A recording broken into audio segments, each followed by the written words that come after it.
এই ভিডিওটা হচ্ছে ষষ্ঠীর সকালটা কিভাবে কাটলো আপনাদের সাথে শেয়ার করি। নমস্কার সবাইকে, কেমন আছেন সবাই? আশা করছি খুব ভালো আছেন আর আমিও ভালো আছি। আমার মিনি ব্লগে আপনাদেরকে আরেকবার স্বাগত জানাই। আজ রবিবার আর ষষ্ঠী পূজা, প্লাস আজ সানডেও পড়েছে। এমন দিনে ষষ্ঠী পড়েছে যে আমার জন্য খুব দারুণ হয়েছে, কারণ আজ আমার বরের স্কুল বন্ধ, আজ রবিবার হলে ষষ্ঠী পূজার সময় এক্সট্রা করে শ্বশুর বাড়ি যাওয়ার জন্য ছুটি নিতে হয়। এইবার কোনো ছুটি নিতে হবে না।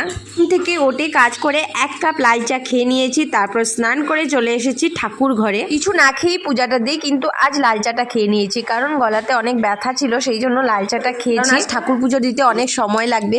আজকে মা ষষ্ঠীর ঘট বসিয়ে পুজো করতে হবে, প্রতিদিনের নিত্য পূজা তো দিতেই হবে, সেই জন্য আজ অনেক সময় লেগে যাবে, সেই জন্য লাল চাটা খেয়ে নিয়েছিলাম। জামাই ষষ্ঠী খেতে আজ আমি বাড়িতেও যাব, আমি আর বর যাব মার বাড়িতে, সেখানেও জামাই ষষ্ঠী খেতে। আর আপনাদের কার কার জামাই ষষ্ঠীর নিয়ম আছে কমেন্ট করে নিশ্চয়ই জানাবেন। এই ঘটের জলটাই বিকালবেলা মামনি আমাদেরকে ছিটিয়ে দেবে আশীর্বাদ।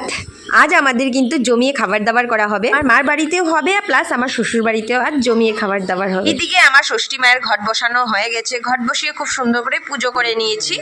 আর আজ আমার গপুকে কেমন লাগছে কমেন্ট করে নিশ্চয়ই বলবে। অনেক গরম পড়েছিল, সেই জন্য হোয়াইট কালারের একটা সুন্দর সুতির ড্রেস পরিয়েছিলাম আমাদের গপুকে। কেমন লাগছে গপুকে কমেন্ট করে নিশ্চয়ই বলবেন। সবাই ভালো থাকুন, সুস্থ থাকুন। পরে আরেকটা ভিডিওতে দেখা হচ্ছে আপনাদের সাথে। যদি আমার ভিডিওটি আপনাদের ভালো লেগে থাকে তাহলে ভিডিওটি লাইক এন্ড শেয়ার করে দেবেন। আজকের মর্নিং রুটিনটা এখানেই সমাপ্ত।